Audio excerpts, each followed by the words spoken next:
Okay, my name is Adi Rozenberg. To those who don't know me, I don't think some people don't know me. I'm the CTO and the co-founder of VideoFlow, and I'm going to talk about the future. The future meaning talking about possibilities for the next profile. Both Ciro and Sergio spoke about what we have in the main RIST main profile. I'm going to talk about what our proposals are there on the table for the enhanced profile, specifically about adaptivity. Okay, let's go with the outline. So let's talk about the foundation of reliable streaming. So what do we need to have? Now, the foundation starts with jitter elimination. That is what we started with RIST, simple profile. Then we need the error removal by way of ARQ, forward error correction. And with the simple profile, we added multipath, the ability to use multiple paths, switch between them, duplicate switch, load-share, multiple session use, satellite, fiber, MPLS, LTE, all together. That constitutes a simple profile. With the main profile, we added security. Now we have DTLS and PSK. We can push unicast, multicast, bidirectional, and it is secure. That becomes a viable commercial product that people can use for the next 20 years, and it is perfect. Let's make it better. So the enhanced is to add adaptivity. What is an adaptivity? So I will start with the problem description. So RIST main profile addresses the following. We have lost packet, we will recover those with ARQ. We have jitter, we will recover that with jitter buffer. And we will secure and encrypt our tunnels, so we are fine.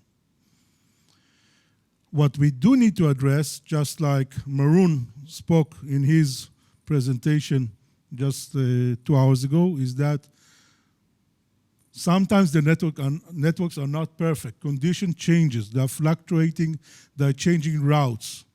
We started with a 20 megabit pipe, and suddenly, because something happened, the pipe goes down. Path change, what do you do then? The current RIST main profile cannot allocate resources or deal with that. So what the solution need to support? It has to do point-to-point contribution. We have to do point-to-multi-point distribution. And we have to support SPTS and MPTS, single service or multiple services, if we want to do, for instance, a satellite replacement. So let's start with source bitrate adaptation. What do we do when the network bitrate drops below the stream bitrate? So let's imagine that. So we have a stream, we have a pipe in gray that has, let's say, 12 megabits. We have a stream of 10 megabits, a blue one, that we try to push. Everything is fine for the first day, second day, 1 month. But suddenly, the network fluctuates. Why it fluctuates? Because something happened. Somebody else uses my line. Somebody else condition changed. Some Facebook crashed. We don't know. So there are hiccups on the way, but we are still pushing the same content through the same pipe. For us, nothing has happened. But on the receiving end, we see crap because not all the data comes. Some people will say, hey, we have forward error correction, we have ARQ. Will that solve the problem? No, actually it will aggravate the problem because we don't have 12 megabits, maybe we have only 6. We are sending 8, and if we will ARQ, we'll basically add more and more bandwidth to the same link which is congested, or we have no idea what's going on, and we will just aggravate to a point that everything will stop and nothing will come on the other end. We will need to have a way to reduce our bandwidth, lower it somehow to adapt it to the network condition, reduce it when conditions are bad, bring it back when conditions are good. This is not a new invention. This is something which is used in adaptive bitrate streaming with an HLS dash. But with those solutions, the client basically guesstimates what is the available bandwidth, and he takes action and reduces and asks for a smaller profile, less bandwidth to be received.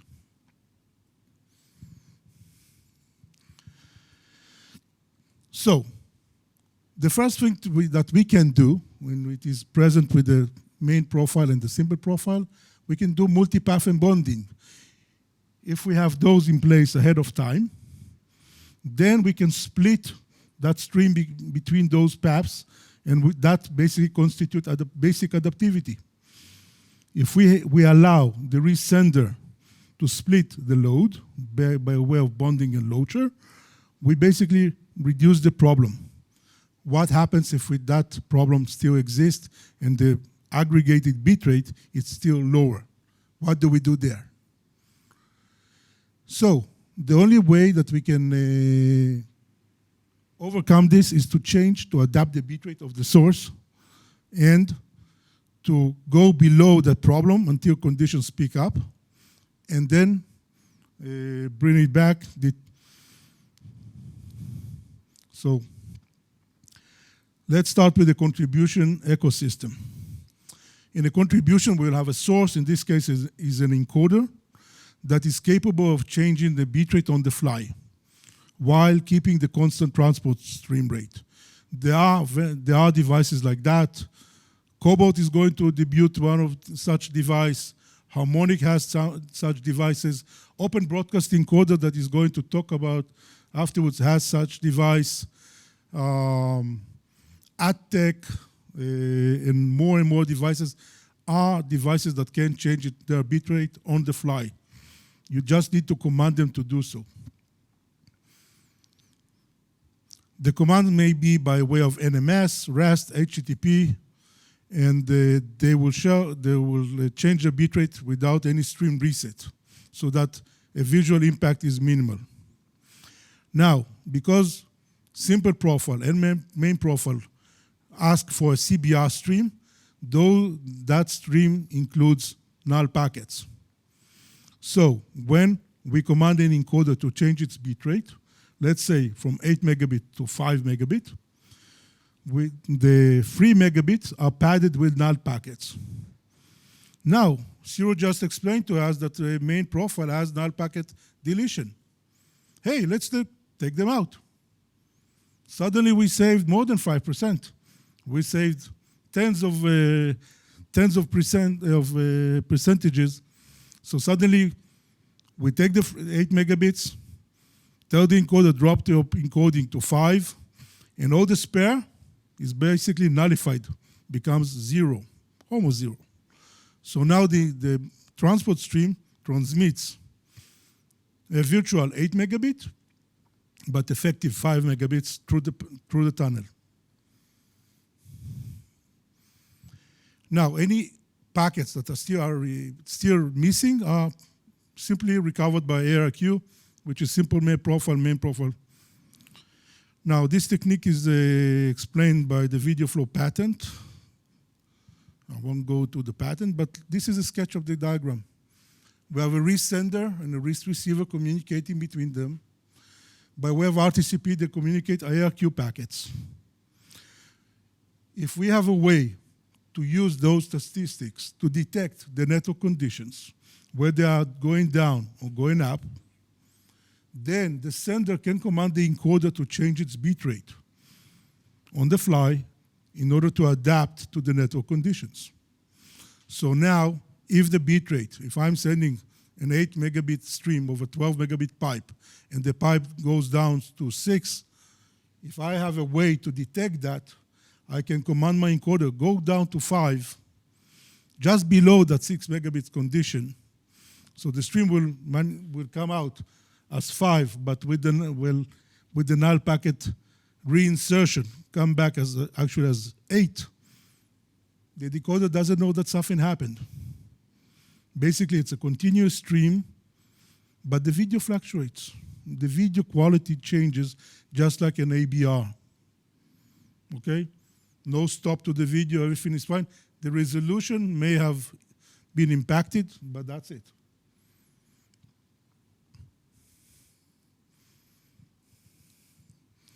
Now, to do that, what we are doing is using RTCP, just like in the simple profile, in the RIST simple profile. The receiver sends RTCP. There is some additional information that can be included about the health of the network or the packet received, and we can adjust. Now, the biggest problem is not when to go down. It's very easy to go down because let's imagine I'm sending 8 megabit, let's say that 800 packets. The receiver sees only 600. It can easily notify the sender, hey, I'm getting only 600 packets, what's going on? Please adapt yourself to 600 packets.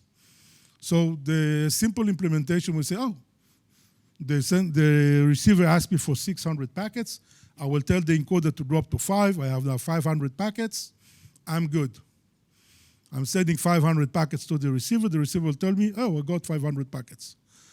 But how do you know that conditions are favorable again? For that, you need a method of constantly monitor the link, check the link, probe the link, and then start gradually increase the bitrate, because our end goal is to transmit 8 megabit and not 5. So the RIST enhanced profile, if we accept this method, we will need to add some kind of a probing capability to probe the network dynamically and be able to increase the bitrate without any impact to the image, actually increase the quality of the image because we basically give it more and more bandwidth. So let's use a VideoFlow example that showcases that. I've used that several times, but it has effect now. So on the top, we have a 12 megabit capacity. In orange, the capacity of the link. We have a stream, in this case, a single stream with a 10 megabit TS rate, a video stream, which is 8 megabit. And suddenly, the bandwidth goes down to 7. A system must detect that, command the encoder to drop its bitrate. It's 8 megabit down to some kind of a preset or whatever the encoder can do. In this case, it is dropped to 2.5. And then gradually probing the link, bring it back until a point that it will say, okay, stop here, because if you go further, you will create more packet loss and will create an interference to the picture. So in this case, the video stops at about, let's see the picture. It's about 6 megabits. And there's enough guard band between the actual bandwidth on the link, which is 7. Some time passes, suddenly once again, bandwidth drops. The system reacts. Once again, filling the water, checking the water, increases that. Constantly trying to go back to that original 8. That is its end goal. But it can't, because there is a ceiling, there is a bandwidth, and it can't go. And then, suddenly, bandwidth comes back. Gradually, the system goes back, until it goes back to the original 8 megabit. So now we achieved adaptivity. We can now use the RIST main profile with some additional signaling, or in some implementation even no signaling at all, to achieve a contribution solution based on an encoder and a RIST solution.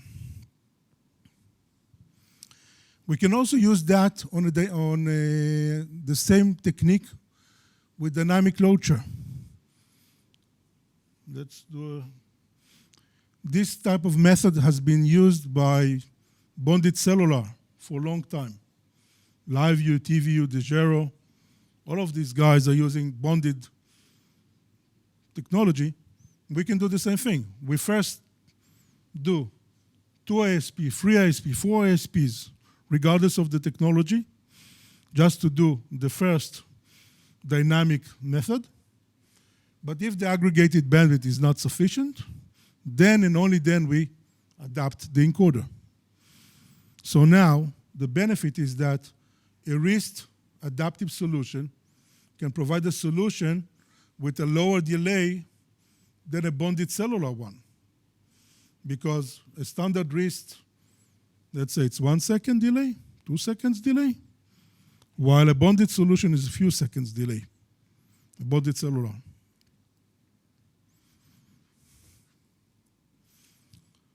Another application, let's do that for outside broadcasting. Let's tie multiple links, multiple capabilities by way of RIST, and only if the aggregated bandwidth is not there, then and only there we will apply the adaptivity.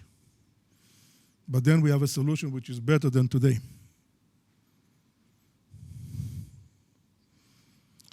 Now, I want to deliver, in previous scenario, we had one encoder and we have one decoder, one receiver. What happens if we need to deliver to multiple destinations? We have one source, we need to deliver that to 200 destinations. Each one has a different network, a different tunnel, a different performance. What do we do there? This is much more challenging because you can't predict. But yeah, we can. What the proposal is to use adaptive multi-destination solution. Basically, we can mimic an encoder. We can create profiles, just like they are in HLS and ABR. The profiles will be the same transport stream with different bit rates for us to use and basically select. Using the same probing that we discussed before, on a destination by destination, we can apply that probing. And on destination by destination, we can select a profile, which is a bit rate, to that destination. And we can switch between them. If we do that smart enough on an IDR basis, it will be flawless, and it will be heatless, and will create no impact. It's exactly the same technique. All we did, change the source. Instead of an encoder, which is 1, we have multiple profiles, let's say 3, 4, 5, 8. And now each one can be sent to per destination on the network behavior of that destination. And this is how it looks. So we have a multi-profile source. It's an SPTS. In this case, 3 profiles, 8 megabits, 6 megabits, 4 megabits. We have 3 destinations. And on a destination by destination, we can select the profile and switch between profiles per destination according to the network conditions of that destination. That means for AWS distribution, for instance, we can adapt. And this is faster than HLS. This is low latency by way of using RIST and with some tweaks.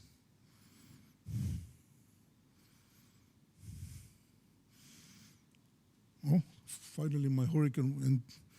And let's see that with the hurricane season in the States, we have hurricanes and the profiles change based on the progress of the hurricane on the East Coast.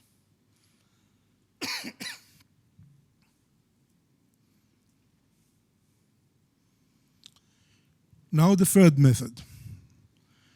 Up till now, we talked about an encoder and SPTS. What happens if we need to deliver MPTS and do a true satellite replacement? Do we want to have multiple profiles of MPTSs? I guess not. But the use case of delivering MPTS is well known and well established through the industry. How do we do that for an MPTS? And the answer is simple, very the same thing. Use exactly the same principle of delivering from one RIST sender to one RIST receiver. We have the same probing capability. But what we do then is we basically work on the services that we have in the MPTS. We can prioritize services for delivery. We would prioritize ESPN, NBC, Fashion TV over Eurosport and TV5 Monde. I don't know. But that can be done on a destination, per destination. So if I'm delivering content to France, I would prioritize French content. If I'm delivering content to Netherlands, I will prioritize Dutch content. If I'm delivering content to the UAE, I will prioritize Al Jazeera. But it comes from the same source.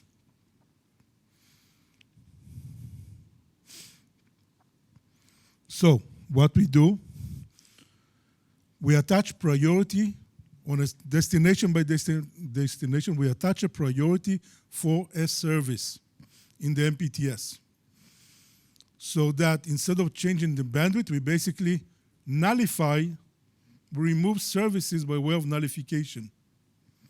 So let's say I have 12 services, and I need to deliver them to one destination, and I don't have enough bandwidth. I can nullify, let's say, 8 services. And we have the null packet deletion method that Zero does.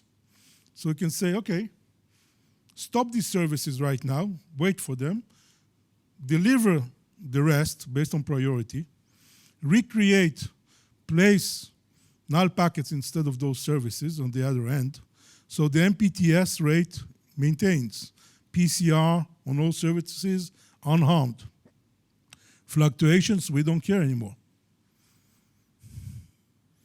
And when conditions are back, just reinsert the services on their bit rate and so on.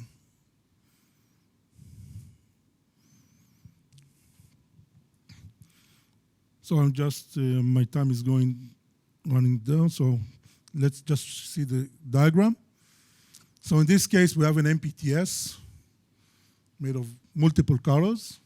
And on destination by destination, I decided to create profiles of which services I want to remove per destination. So in this receiver, I still provide the MPTS, but I removed some of the services. Okay? The same MPTS reached here. Only 2 of the services are removed. And on the top one, the conditions are favorable. I don't need to do anything. Full MPTS is received.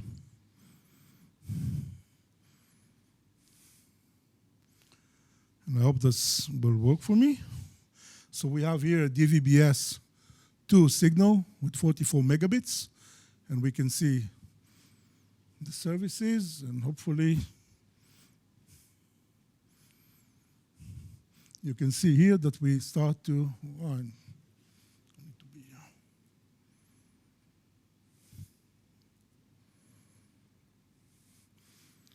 we start at 44 megabits. Conditions are bad on per destination. We now remove some of the services. You can see the blue, the light blue, the blue, of it's black and green, disappeared. They are not here, so the effective bandwidth dropped. The MPTS is still full 44 megabits because this one is padded with null packets, so we remove those null packets. They're not seen. And as conditions are coming back, for in this case, for a short time, we were able to reinsert the green one, but then it fluctuated, it went down. And then when condition came back, we added the green, black, dark blue, and blue back. So the MPTS is delivered. And what is the effect on the receiver, the decoder? When the service is removed, it's basically stop. The PIDs are not there. It's a freeze. The decoder will see a freeze, the last frame or something like that. When it comes back, it will just jump to the next point. But other services were delivered, prioritized, unharmed. ESPN is there, NFL is there, and you can get money out of that. So, future work. VideoFlow proposes to the RIST group to adopt the techniques that were invented by VideoFlow. And we would like to have a new activity to additional capabilities that can be arise from this work.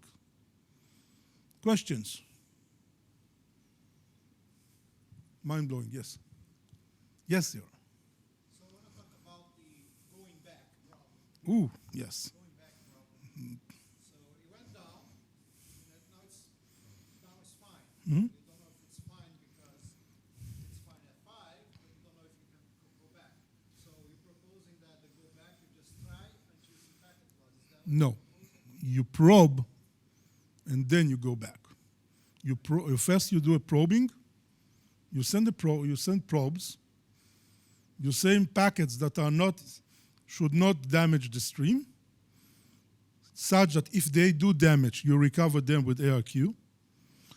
But if those probes for a certain time showed you that the conditions are favorable and the probes are not harmed and there's no impact, because even if you send a probe, it can create a problem on the probe or in the stream itself. If you see that it did not, then you can deduce that the conditions are such that the bandwidth is favorable to the level of the probe. You increment. So the probe is actually, it's not low bit rate. The probe is trying to push the bit rate. The probe is trying to push the bit rate, yeah. You basically put your leg in the water and just see how cold it is. So can you comment? So you just try until you see packet loss. But you're trying with the probe. No, it's okay to have a packet loss. As long as it's not dangerous packet loss, that's okay. Why would you choose? Is there an advantage to probing by just saying, telling the encoder go up, up, up? Yeah, because the encoders, it's only effective for the encoder. It's not effective to other methods. Some encoders do change on an I or on a P, but they won't change on a B. And apparently there are more B's than P's and I's. So you don't want to wait too much time on that high. You will do the step. You have to be ready to go down immediately. An encoder cannot react fast enough. I think I agree with you. I think the probe, you use a probe. Usually probe is an auxiliary system to keep in.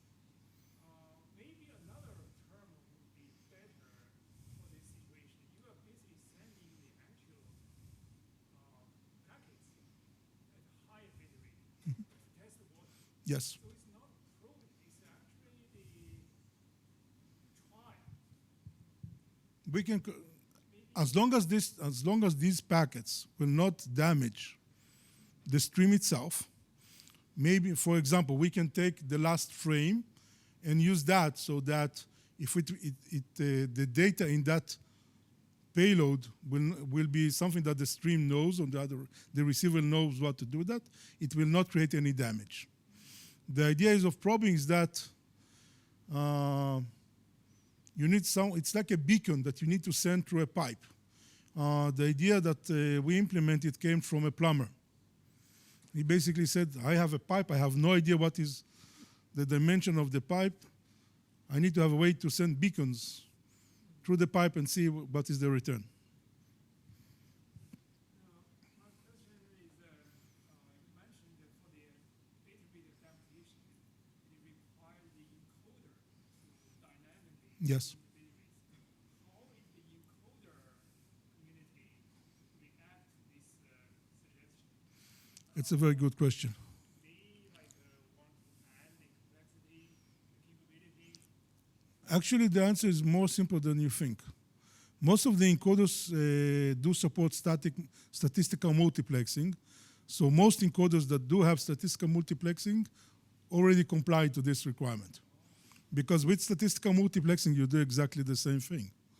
Basically, the statistical multiplexing is not only squeeze more bandwidth inside a given pipe, but initially it was, I have a satellite feed, and it is fluctuating somewhat, and then the statistical multiplexing would change the services to adhere to the satellite link. So most encoders that do have statistical multiplexing capability, they can change their bit rate very fast. So almost any vendor that does that doesn't need any specific, any preps, no nothing. Just you need to know the command and that's it. Yeah, Mikkel was. Yeah, I was asking about this probing. So what statistics do you look at? Because I guess you're trying Mhm. possibility is. So you're looking at RTs, or you're looking at lost packets, or Lo- what are the interesting ones? The idea is RTs will not give you enough information because RT can go, there are many ways to look at RTs. RT can say, oh, I have a congestion device, so that's why my RT goes up and down. But it doesn't give you how much bandwidth there is. It gives you a sense that if the RT is long, hey, something is bad. But packet loss gives you better information, and it is already embedded in the ARQ. I sent 100 packets, 80 of them were received. I'm already reporting back 20 were down. So I can now deduce. I know that I sent how many I sent. I know how many came back as an ARQ. And now I can look into my buffer, and based on calculation, and we will touch based on that when we'll do the enhanced profile, basically we can guesstimate if I have enough allowance of bandwidth. Let's use an example. I lost 20 packets, but my pipe is 500 megabits. So 20 packets may not be even, it's nothing for a pipe which can tolerate 50,000 packets. But if my pipe is only 100 packets, which is 1 megabit, and I lost 20, hold on. So you need to know, you need to have some information. We call it protection potential. Do I have enough potential to recover any lost packets? Because the end goal is not to do the adaptivity. The end goal is deliver pristine signal to the other end. So if you have a very short latency and a small bandwidth, Mhm. video Yeah. bandwidth, then it's a bit harder to. Yes. As you squeeze down the bandwidth, it becomes much more harder. It's easier when you stretch it out. Yes. Yeah, I have a question about statistical multiplexing. Yes. I do not agree with you that statistical multiplexing is used for, let's say, adapting the transport stream bitrate to the varying condition towards satellite. That was the original use case. The origin, but Currently, it's used for other purposes. it's currently used to cram as much video as possible in Correct. the transport stream Correct. based on target quality Mhm. measures. So when you have a multiplex like that, how would, let's say, your suggestion interact with an already a BTS that has already statistical multiplexing on it? Would that not be, let's say, contraactive? No, actually, it will be very proactive. Okay, I have a statistical multiplexing system that is trying to squeeze 20 services into, let's say, 16 megabit pipe. But my pipe went down to 10. What do I do then? Basically now, because I have a statistical multiplexing, we can enhance that. We can now tell the statistical multiplexing, guys, either please know that we think that we have 10 megabit, and please drop, instead of us dropping services, you drop services, because that's what the statistical multiplexing system will do. It will, and with statistical multiplexing, you have priorities to services, and it will drop that by itself, and it will react. So we basically become a probing device to the statistical multiplexing, and when the condition come back, and then we can say, hey, now it's 12. We think that 12 is enough. Please change your behavior to 12, now to 14, and then 16 is back. So statistical multiplexing actually, when I don't have a if I don't have a statistical multiplexing, okay. If I have a statistical, usually the statistical multiplexing would be to one pipe. The proposal I gave, it can be to 2, 3, 4, 1,000 pipes. But using the same original MPTS, and I will be the God in the room, and I will say, okay, on this, I can't adapt, I don't want to adapt the entire 18 services to 1,000 locations, but I'm willing to drop them because I can deliver 10 megabits to here, and 12 megabits to here, and 16 megabits to here. I'm doing 10 times, 100 times better than a statistical multiplexing, and I'm doing that cheaper.